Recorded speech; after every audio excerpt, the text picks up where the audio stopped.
of Danny Kono talks about American government and stuff. And I'm your host, Danny Kono. And for this video, we are going to be on American Government Chapter 6, The Politics of Public Opinion. This is one of the shorter chapters, so not all the chapters are created equally. Some are a little faster and shorter, so we have more time to spend on other issues. So per usual, I'm going to run through this quickly, and we'll use this as the backbone of class discussion and people that are actually going to present this homework in class. So we have here, again, probably a term you hear all the time, especially now given our time of our election cycle, is what is public opinion, right? So as the book tells us, public opinion is the collection of popular opinion or persons, events, and policies, right? On persons, events, or policies. So again, like this is basically what the people think.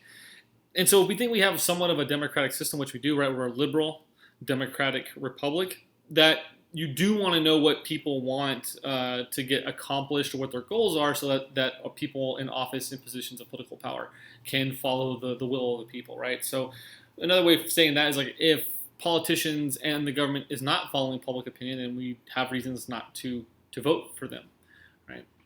So where do these beliefs come from? So we have these kind of key terms here: beliefs and attitudes. And again, this is all in our reading, but beliefs are ideas we hold we ourselves hold. So I'm a good person, I'm a bad person, America's a good place, America's a bad place. Those are our beliefs. And again, these things don't necessarily have to correspond with reality. Hopefully they do, but they're just the things that we believe. So obviously there's religious belief, right? So if you have claims of faith that may constitute your moral code that then in turn inform your political beliefs, right? So the book characterizes attitudes in a slightly different way, right? The book says attitudes are ideas we use to evaluate the world, right? So people need freedom.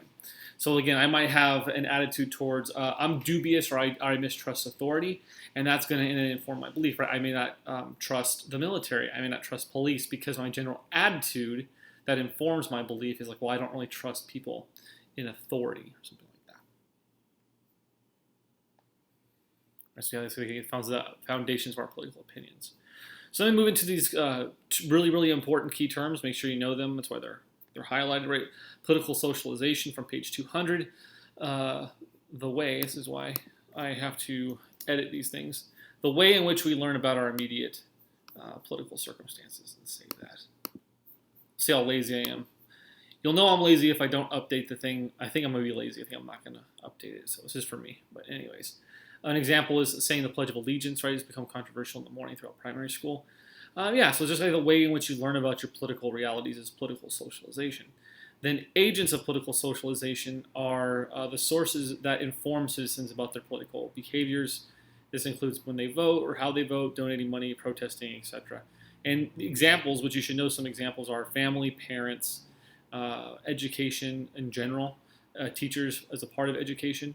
These are people that kind of inform you to how you get politically socialized. That's why I'm very cognizant of it. I try to be as impartial as possible. But again, I know for a fact that not all faculty at colleges are like that. They're going to try and weigh you one way or the other.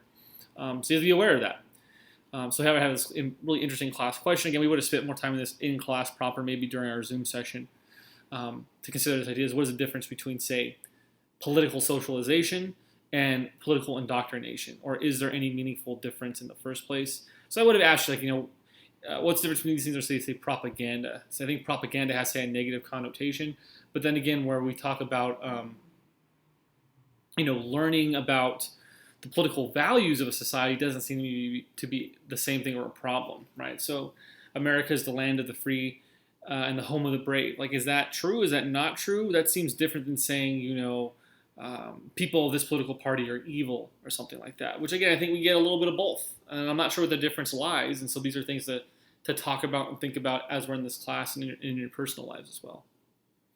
So important to know that media, right, which we already kind of know, and actually we skipped chapter 8, and I'm not interested too much in the media, but we know the media can have a significant impact on public opinion. The media is, Apple? Probably Able. Or is, even that's wrong. This one's definitely going to get uploaded. I'll do it right after this video. Is able to do this through a method known as framing, right? This idea refers to the manner in which the media presents information to the public. We often refer to this colloquially as spin, right? So if President Trump does something, you watch Fox News, it sounds like the best thing ever. President Trump does something and you watch MSNBC, it sounds like the worst thing ever. The same thing happened, right? So you have two different media apparatuses putting their own spin or framing to the issue. Other ways the media controls public opinion is by not covering an issue or covering an issue, right? And so not having access to a story is a way in which they bias public knowledge or public opinion. I didn't even know that happened. Oh man, if I did, it would have changed my mind, right? So then the book gets into like, well, how do you measure public opinion? And you do this through polling data, right? Is utilized to develop an estimate of how people view or feel about a particular issue. This is often done through compiling statistical data through random sampling of a particular population. And this pretty much is very much what social science is now, of which like psychology and political science are examples. Very statistical research is what is at the core. Yeah, I already said that. Data is also gathering through exit polls. This is after you vote. They stand outside and say, "Hey, how'd you vote?" People could lie, but generally they're trying to get honest reviews to kind of know what's going on. And then again, focus groups is where you pull out a select group of people that represent different demographics, and you try and get their view, and then you try and do that enough times to kind of get a close resemblance to what the majority of people or in a particular demographic feel or think about something. So technology and its development can impact the outcomes of public political opinion in research. Phone calls are utilized to collect data from people. These may be automated calls or from an actual person, but this method of data collection has relied on home phones traditionally. That's the case, obviously. So if you guys don't know, before these, people just had phones in their houses, and people would call them on it, right? With the advent of the mobile phone, it is much more difficult to ascertain public opinion of citizens because people can move around, right? If I were to move to Texas, I could keep my same phone number, but the phone numbers are still tied to a geographical area. So are you getting the information from someone from California or from someone from Texas? It's hard to say. So this is kind of the reason why when they talk about, especially in the 2016 election, why is it so hard for public opinion data to be correct, right? Because had we followed the opinion from last time, it would have seemed like Hillary Clinton would have won the election, but it just was not correct. And then we have this very, very important key term that we should all know for the test, probably, a heuristic. And this is a shortcut people use to make decisions. Also, heuristics help people inform people's opinions, right? Examples include party affiliation, or what we oftentimes call party ID, other key terms. And so again, like I may not know something about a politician in particularly a year. They may be a newer politician, but I know I'm a Democrat or I know I'm a Republican. And so if they're the Democrat or Republican, then I might just vote for them, even though I know nothing else about them. Because in order to call yourself a Democrat or Republican, you're going to have some set of the party platform or the party beliefs, right? And so people use these types of things. Race might be a heuristic, gender, age, right? So obviously I know people who are around my age are going to have a same kind of reference to, say, pop culture than many of you in the class who are probably a little bit younger. And the same with you. And so these are shortcuts about like, oh, they probably think about this or think about that, right? So for me, a big thing was the 9/11 attacks.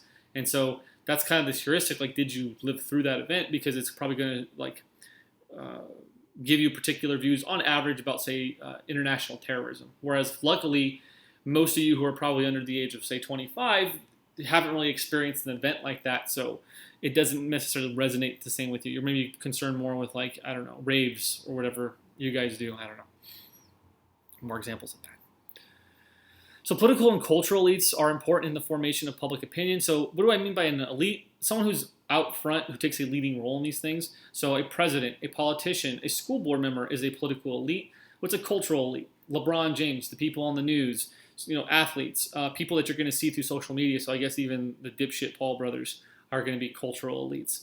And so these figures aid people in their assessment of contemporary political dilemmas, right? So the NBA has had this kind of tenuous situation with regards to the relationship with China. They make a lot of money in China. And LeBron James doesn't really care about communist oppression. And so he has said that. And if you don't know much about that issue, you go, I like LeBron James. And so that kind of problematic view may have been your view because you use that cultural elite as your heuristic to find information out about something. Right? They also espouse particular ideologies, right? So again, people aren't out of context. People have their set of beliefs, right? Usually you hear right-wing or Republican people complain about this with regards to, say, Hollywood, because Hollywood seems to be very left-leaning, and so their movies and the things they bring out are more of those left-leaning values, and then they might deride or make fun of, say, right-leaning values, which may not be fair. But if we know it going in, then we can essentially do our own mental gymnastics and account for whatever biases may exist in the world. Elites share views of the taxation of the rich, right? Politicians often want to know public opinion, so they're going to use different kind of approval ratings or things because it tells a politician how to be successful. There's a lot of crime going on. I'm going to go talk about crime because that's what people care about right now, right? Oh, the stock market's going down. Okay, I'm going to talk about the economy so I can make people know that I'm aware of this, right? So all politicians are trying to do is essentially cobble together support, which comes from votes and money.